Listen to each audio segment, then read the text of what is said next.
এই মুহূর্তে যে খবরের দিকে নজর রাখবো, টি-20 বিশ্বকাপ খেলবে না বাংলাদেশ। ভারতের নিরাপত্তা জনিত কারণে বাংলাদেশ স্পষ্টত জানিয়ে দিয়েছে তারা টি-20 বিশ্বকাপ খেলবে না।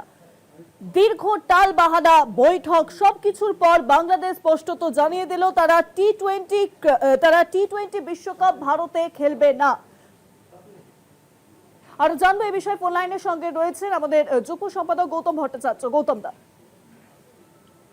দুপুরবেলা যখন 3টের সময় আজকে একটা শেষ বৈঠক ছিল, যেটা মনে করা হচ্ছিল যে বাংলাদেশের মুড যদি ঠিক হয়, ওই সময় ঋষি আমার যখন ফোনে কথা বলছিলাম আমি তখনই বলেছিলাম যে বাংলাদেশ খেলবে না। তার কারণ হচ্ছে যে প্লেয়াররা যদিও জড়ো হয়েছিলেন সবাই এই আশায়, তাদের অনুরোধে হয়তো সিদ্ধান্ত বদলাবে, কিন্তু আসিফ নজরুল যিনি ক্রীড়া উপদেষ্টা এবং সরকারের সঙ্গে যুক্ত, তিনি পরিষ্কার জানিয়ে দেন যে বাংলাদেশ সরকার এই পরিপ্রেক্ষিতে এই কারণে ভারতে না যাওয়ার সিদ্ধান্ত নিয়েছে এবং সেটা তারা অনড় থাকবে এবং প্লেয়াররাও যেন সেই সেন্টিমেন্টটা যেন বিবেচনা করেন, অর্থাৎ যেখানে দেশ আগে ক্রিকেট পরে।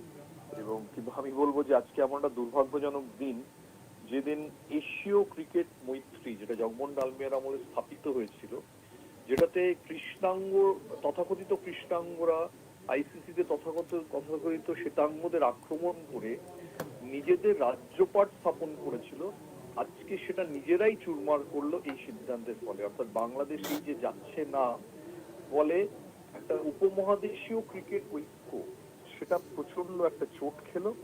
এবং শুধু আইসিসি থেকে ব্যান হওয়া না, এর সিদ্ধান্তের ফল সুদূর প্রসারী হতে পারে, কারণ সেপ্টেম্বর মাসে ভারতের বাংলাদেশ সফর করার কথা। ভারত এরপর ধরেই নেওয়া যায় এরপর ভারত যাবে না বাংলাদেশে। যদি ভারত না যায়, বাংলাদেশের ক্রিকেট বাণিজ্য মারাত্মকভাবে ক্ষতিগ্রস্ত হবে। কাজে আজকে উপমহাদেশীয় ক্রিকেটের কালো দিন, বাংলাদেশ ক্রিকেটেরও কালো দিন। শুভাঙ্গ, অনেক ধন্যবাদ। গৌতম দা ফোন লাইনের সঙ্গে ছিলেন আমাদের যুগ্ম সম্পাদক গৌতম ভট্টাচার্য।